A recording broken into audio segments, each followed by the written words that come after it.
I don't even know where to start with this.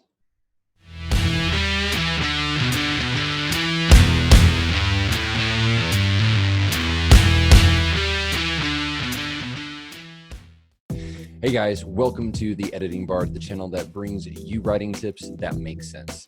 Today, going to be a little bit different video than I have done in the past, where I'm actually going to be talking about bad writing in movies, particularly in the newest installation of Robin Hood.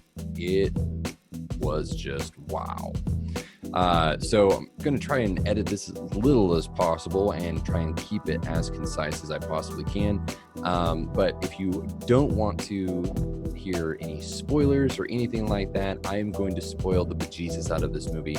So if that's not what you want, then I suggest trying to find a different video to watch and leave now while you can. To give you a little bit of backstory, this was a movie that I just watched last night. I had seen some reviews on it that had already said that it was kind of like meh, but I was trying to keep an open mind going into it, and it went right off the bat. I mean, just straight off the bat, just started the suck factor real hard. And I got my notes here, so if you see me looking down, it's because I have so many notes to go over.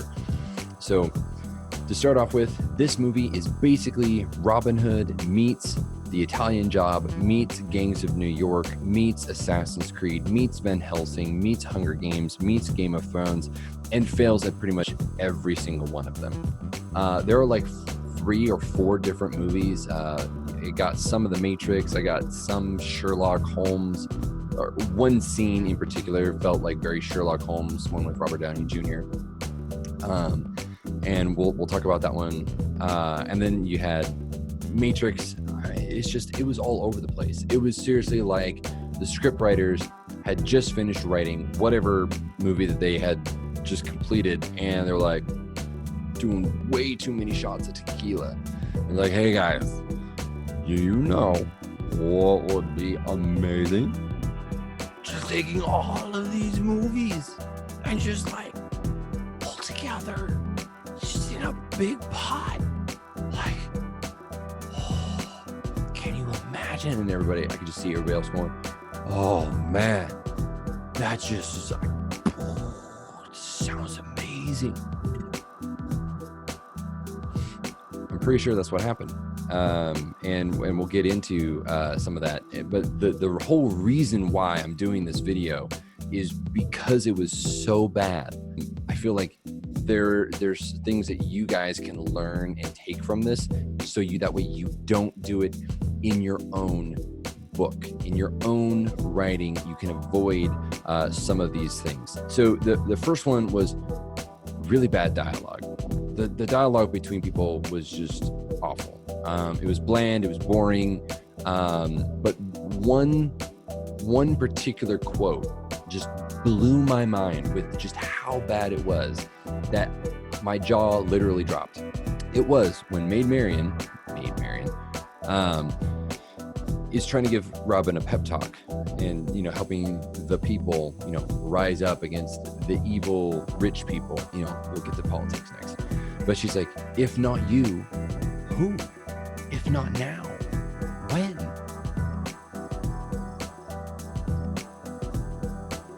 I don't know if you've seen Lion King 1.5, but that is basically what Timon says verbatim when he's trying to propose to the hyena.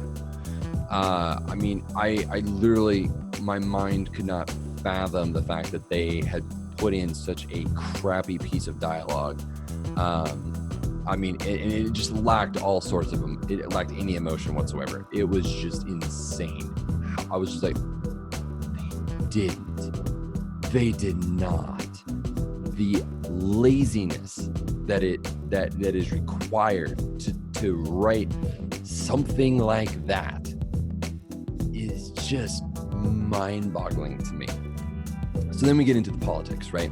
Because the politics are so blatant in this movie that it's absolutely disgusting.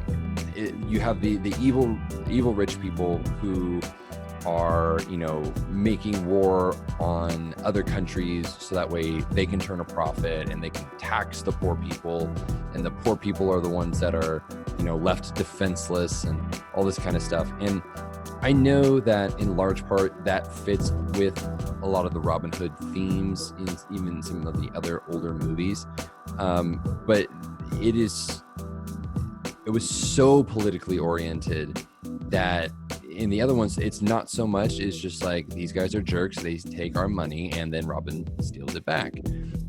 In this one, it was just like trying to stick it to the man, you know, and it was too much. It was too much with the politics. It was too much with everything else in it. The world building, oh my gosh.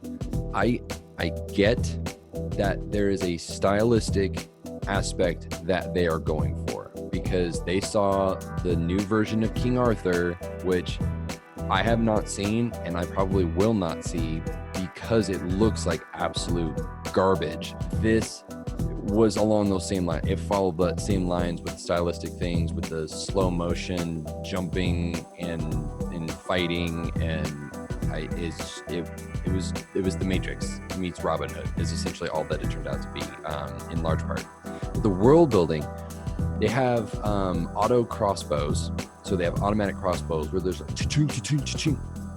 They're firing down. I'm sorry, when I think of Robin Hood, I think medieval setting, which this is kind of. But in addition to that, like it pulled me out. I was not able to ever, at any point during this movie, be able to suspend my disbelief for any amount of time. Everything just pulled me out of it. From the auto crossbows to the opening sequence with Robin on the Crusades, where, you know, they're wearing armor that it doesn't even make sense, for one. And if you watch it, you'll see it's like, it's not period armor, at least from what I know of. It doesn't look like anything remotely close. Then you have them, they're like a tactical SWAT team. Like they're like recon.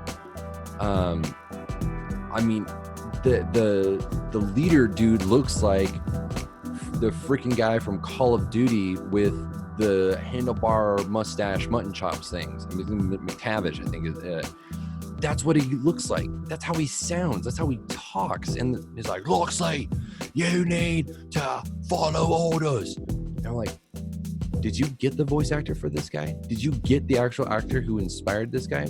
This is ridiculous. It looks exactly, it was like Call of Duty then meets Robin Hood is what it looks like. In like the Afghan map of Call of Duty. Like, it was ridiculous. You have like super modern clothing. Like they got the button down shirts. The Sheriff of Nottingham has like this light gray leather trench coat with lapel on, and I was just like, what is going on with this movie? It was like, it was trying to be too many different things. It was doing these stylistic choices that just didn't make any sense, and it made Marian, she's got like a black leather jacket. I was like, this looks modern. Like, there's industry, there's straight up industry, like a foundry that it looks modern. Too much of it was modern. And it had like almost like a Game of Thrones-esque style for the church in Nottingham. And the church is the real seat of power in Nottingham. It's like the bank and the heartbeat of the Crusades. And it's just, the world building just fell apart within moments. Not to mention that it opens up with Robin narrating. And it is the most god-awful accent. I was almost offended for British people, because it is just all the accents are just so bad. You're just like, wow.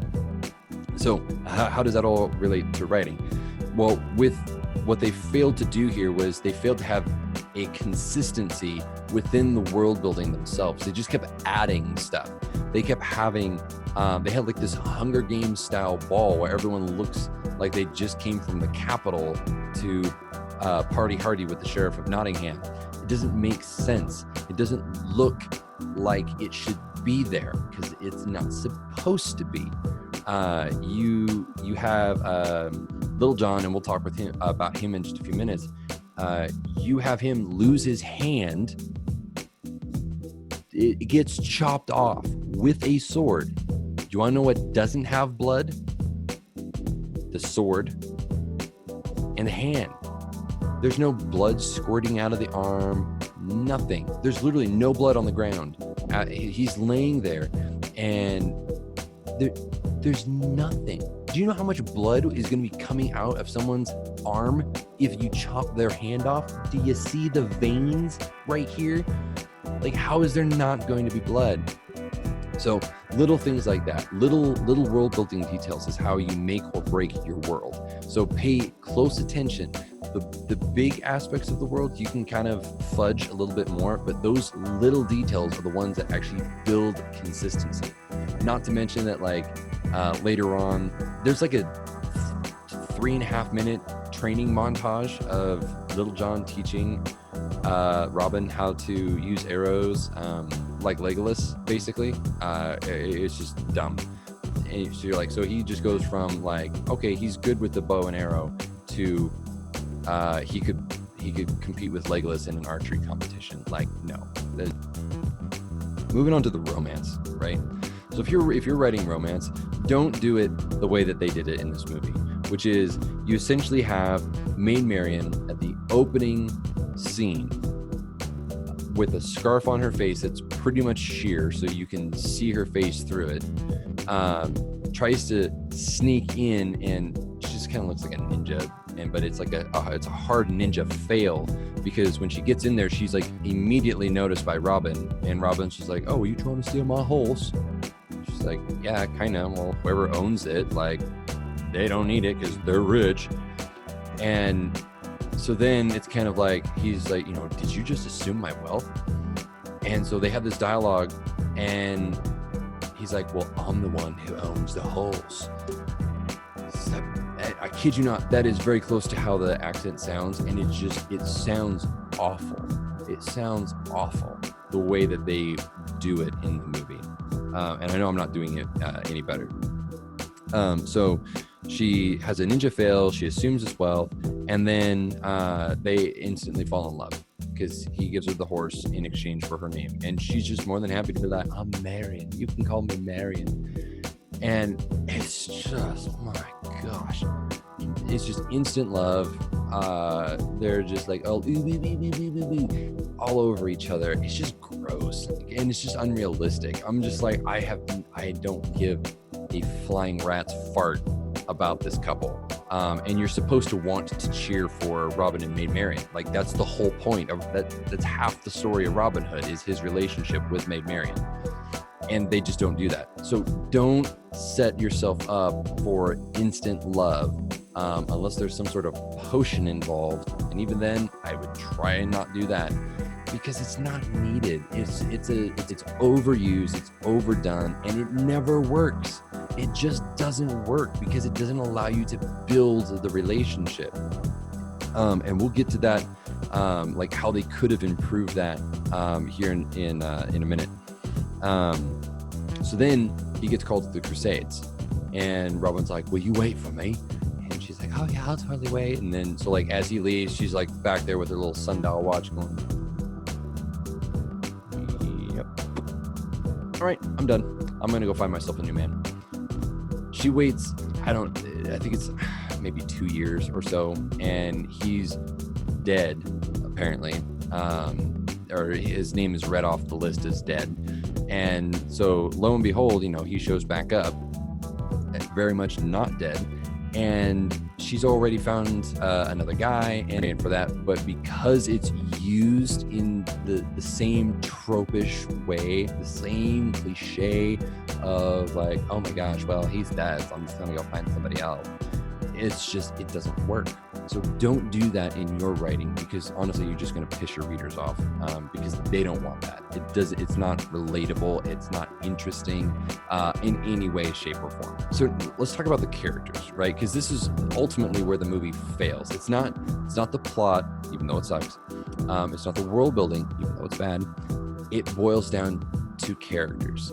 You can make a bad plot work if you have the right character growth, because you're following the character, you're investing in the character, so you can excuse everything else. But if you have a bad character in addition to that, the movie's going to fail. And that's what happens with this movie. Starting with Marian. Marian is, I'm a strong woman and I do stuff. And that's where it ends. She is acting like a strong woman who can do things, but she's not. That's where the problem is that they are, in Hollywood, they are doing this thing where they're like, well, if we just make strong women strong, then strong women being strong is going to make things strong. That's this broken logic. That's why everyone hated Captain Marvel, because she had no personality, because she was trying to be a strong female character. That's why no one likes Rey, because she is a strong female character, aka Mary Sue. Marian in this, it's the same thing. She's pretending to be a strong female character. She's not actually a strong female character. Like, she has zero personality. Like, she has this one smile, but it doesn't even seem genuine. It doesn't even seem like she's happy. She's monotone. You notice that, like, with the Mary Sues and the strong female characters, they're all stoic faced, very serious, very monotone. It doesn't work. Okay, it simply doesn't work. You're trying too hard to write a female character at that point. A strong female character comes when you have character motivation and you have character growth, and she's able to do things with competence. She has a high competency level, but she's not perfect. She still has weaknesses. She still has flaws. She still has things that she needs help with. God forbid, from a man. So you run into these things, but if you want to build a strong female character, that's how you do it. You have them rely on people, because ultimately we're all stronger together than we are apart. And so if you're going to do strong female leads in your stories, then you need to give them motivations. You need to give them personality. They need to be funny, or at least have a sense of humor. And if they're not supposed to have a sense of humor, they need to have something. Maybe they're sarcastic. There's lots of different things that you can do, but just making strong woman character strong doesn't equate out to an actual interesting character who people are going to like, and they need to like them. If you want them to like them, you have to write them as a likable character. No one likes the other characters that I mentioned because they are that way. So don't do that. And this goes with male characters too. Because don't get me wrong, because now we're going to move on to Robin Hood, who he basically just idolizes Legolas and just wants to be a Legolas, but he's also a whiny man-child. This is, again, what we see so often with writers, especially in Hollywood, is they're like, we make strong women strong and we make strong men weak, or big crybabies who then have to depend on the woman for this. It's nonsensical and it's stupid. And I'm probably going to catch a lot of flack for that, but I honestly don't care, because this is what writing is, right? Writing is making good characters, making relatable characters that are interesting for the people to read.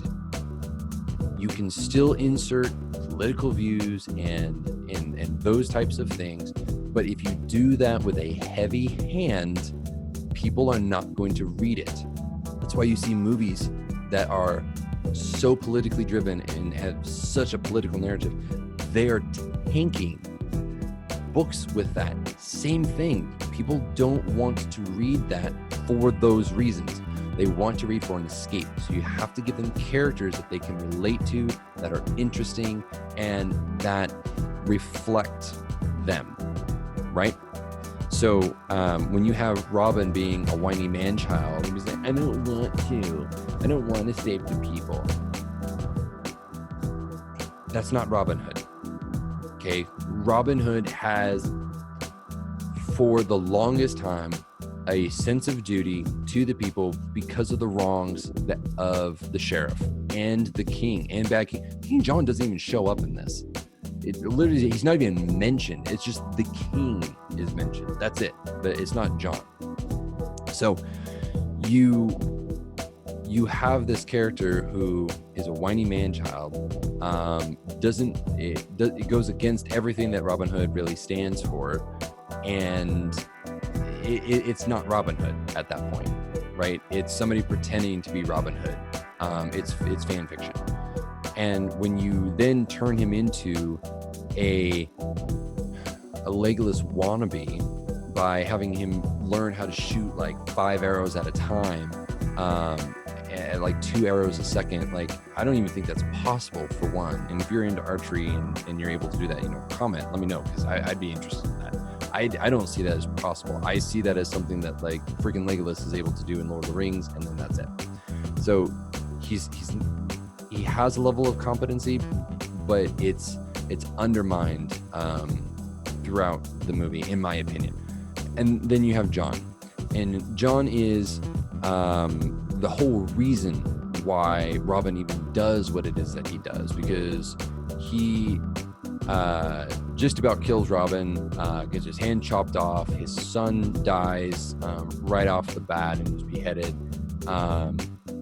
John loses his hand, loses his son, he's out for revenge, and he's like, well, you know what? Those big rich people, they take our money and they use it to start wars, and I'm done with it. So your people can get rid of these guys and I'll get revenge for my son. That's his whole motivation throughout the entire movie. No growth, bland character. But then John essentially goes, like, you killed my son, prepare to die. He goes full Indigo Montoya, and I'm like, this isn't even the dude that killed your son. Like, why don't you actually go after the guy who ordered the beheading of your kid? Like, that only makes sense. Like, so he ends up killing the sheriff, and I felt like that should have been Robin. Robin should have had that, because Robin is the one who got screwed over by the sheriff. But instead, he takes that for himself, and he helps, I guess. Like, it just, there isn't anything that's satisfying about the character development, because there is none, about the plot, because there is none. Then we get to the sheriff, right? So the Sheriff of Nottingham, iconic villain. This guy is a self-absorbed, egotistical maniac, which for a villain, okay. But the problem is that they undercut him in the fact that he's an overly villainous villain who revels in villainy. That's how they portray him. Not only that, but they also undermine him by making him less intimidating because of the church. So you have this pope, or not the pope, you have this priest who looks like Varys from Game of Thrones, which is where the Game of Thrones things comes in. And they're all talking like conspiracy talk and trying to keep their secret. And it's like, guys, like, really? You're not even trying. Like, Tuck's right there. And like that, he just follows the sheriff around and rats out on him. That's it. That's all he does. But Priest Varys guy, not, again, it's supposed to be that intimidating, but he comes across as more intimidating than the sheriff because he has the power. The sheriff doesn't have any power. Really, throughout the entire movie, he's pretty incompetent. He can't catch Robin. He doesn't make any logical decisions on that would really help him catch Robin. So, and he's got this weird PTSD trauma thing where, like, he hates the lords. This is, again, one of those times where he just goes super personal, and I feel like it just got real awkward. But he's talking about like, well, when I was a child, they came in and they beat us with broomsticks, and they would make us pay for the sticks that they were going to beat us with, and then they poured brandy down our throats, and I never screamed, but to this day I hate brandy. And another thing was like, I don't think they had brandy back in medieval times. Might be wrong with that, but I'm pretty sure they didn't have brandy. So again, world building thing. It's like there's too much modern thrown into this, and so it was just bizarre. And the broomstick things come back up when Robin's taunting him, and he's like, well, maybe I should go out and get a broomstick. It's like, dude, no. Like, whoever wrote this dialogue, like, should have been fired immediately, because it was so bad. Then you have Will Scarlet. Now, I haven't mentioned Will Scarlet because, again, he's one of those characters that is very much like Tuck. Serves no purpose. He's trying to advance his political career. That's it. Because he wants to make a better life for himself. And he's Marian's new boo. And it doesn't make sense. There's no chemistry between them at all. There's no chemistry. None. Zero chemistry between them. So you have two people that you're like, they don't love each other. She clearly does not respect him. He's made less than her, which is the thing with Hollywood nowadays. So trying to make her look stronger than she really is, for the sake of the movie and whatever political agenda these people were on. Because, I mean, again, politics all throughout this movie. And I don't talk politics because it's just divisive, but when it's so blatant in a movie, like, I have to call it out as the load of crap that it is. So that's what they do to Will. They emasculate him and turn him into this like whimpering little baby who is just like, well, I say you kiss Robin, and so we're done. Just ugh. Like, I get if you want to turn him into a villain, because he eventually somehow ends up being the new sheriff. Who knows? And he's appointed by the cardinal, who just magically appears and shows up and says, "Oh, hey, like, you want a job because Robin's a jerk and stole your girlfriend?" And he's like, "All right, fine." But a whole half of his face is burned off, and so he looks like Two-Face from Batman after his face got burned. And so it's just like they pulled from so many different things. And none of it worked out. So when it comes to character development, right, none of these characters had much development past their initial thing. So you have what they could have done to improve this is actually bring them all together and have it be like an Avengers Assemble type thing, where you get them all. You have Robin Hood, you have Maid Marian, you have Friar Tuck, you have Will, and they're all going after the sheriff together, not doing this separate thing, because they keep and Little John, because he was there doing stuff, I guess. Basically, yeah, he wasn't doing a whole lot.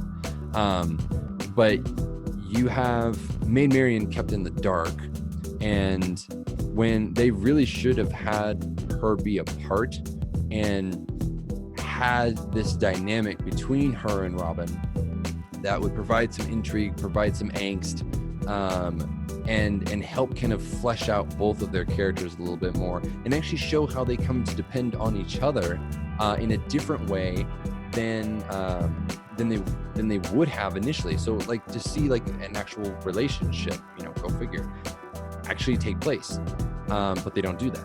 They keep them separate for pretty much the entire movie, and then bring them back together in like the last 10 minutes, which was just dumb. John's character, I wanted to see more of the friendship between John and Robin, because that's one of the iconic friendships of the Robin Hood stories is his relationship with Little John. And I don't care what faith they made Little John. I mean, he really should have been called Long Johns, considering that he was in his underwear like half the time. It's like, when did they get long underwear? It's like, it's medieval times, kind of, sort of, but not really in this movie. But I wanted to see more of that iconic friendship. The same thing with Friar Tuck. I wanted to see that friendship. I wanted to see that, and I got a little bit of that, but just a bit, just a tiny bit, just enough to know that this is what you're actually going to miss out on, because we're not doing any more than this. I wanted a villain. I wanted a good villain, not an overly villainous villain who revels in villainy. That is not what makes a good villain. He wasn't intimidating. He was incredibly incompetent and borderline psychotic, like just borderline like nuts. Like, you knew that he was like one step away from just going off into this really dark place. But it wasn't done in a way that made sense or felt like it was going to advance the story in any way, shape, or form. What they could have done is actually made him intimidating, to show that the church was intimidated by him, that he had a lot of power, he had a lot of control. I mean, he has a whole army of knights that basically look like Deathstroke showed up in this universe for some reason and carries a riot shield. I kid you not, they have riot shields. They literally move fire. That's how strong these guys are. They move fire. They bend fire out of the way for the sheriff. Like, world building, little things, big differences. But I didn't get that in a villain. And even when Robin's commander from the Crusades comes to hunt him down, the Hood down, you don't get that sense that there's this big thing, because when Robin finally has the chance to get this guy, he goes, "I'm not going to kill you." Why not? The guy is not a great guy. Why not just take care of it? So what happens? He's emasculated because Maid Marian comes in and then whacks him on the head. He doesn't die, but he really should have. Like, it leaves the story open-ended, because, oh God, I hope they don't come out with part 2. But she emasculates him in that way. And so it's just like, there's just all these dynamics that just work against the movie. And what I'm hoping that you guys get out of this is that you guys don't make those same mistakes in your books. You don't want to emasculate, and you don't want to be derogatory towards women. You don't want to make them less than either, because you're also going to look like an asshole. So don't do that. But don't go to one extreme or the other. If you're going to have a relationship, and it's supposed to be a romantic relationship, build it up. Build it from the ground up. Even if you have like that infatuation, because that's really what it is. Let's be honest. When you first meet someone and it's like, "Oh, I love you," especially in books. I'm talking specifically about books. What it really is infatuation. That turns into feelings of desire, feelings of love, as it matures. But initially it's infatuation, it's puppy love. And so when you just carry out that and it just stays there, it just feels gross, because it doesn't move. It doesn't grow. It doesn't mature in any way. And you don't see the characters mature in their relationship. They're just like, well, we just want to be together. Why? For the money? Because really, like, that's the only reason I can think that Marian, because she doesn't go by maid, that would probably be like too, we gotta go there. She tries to steal the horse, and then when he's just like, "I'll give you the horse, just give me your name," and she's like, "Okay, it's Marian." What is she after? Money, power, prestige, fame? Who knows? We don't know. We have no character motivations, which is the other thing. You have to have character motivations. They don't all have to match up to the same thing. In this, you see inklings of that, because Maid Marian has a motivation, and Robin has a motivation, and Will has a motivation, and John has a motivation, and Tuck has a motivation, and the sheriff. There was honestly too many motivations, but they came together in certain at certain points, and so it worked a little. At least they could say that they had motivations. I wouldn't say that it was good motivations or that it was even relevant motivations to the story that they were trying to convey in this movie. So I hope you guys kind of get a picture of this. And if you're interested in me doing more videos like this, where I just kind of rip apart the writing in different movies, let me know. It's like I have some in mind, but honestly, like I'm not going to go through the effort of spending hours worth of editing if no one wants to watch it. Because I want to give you guys content that actually makes sense and that you guys actually enjoy.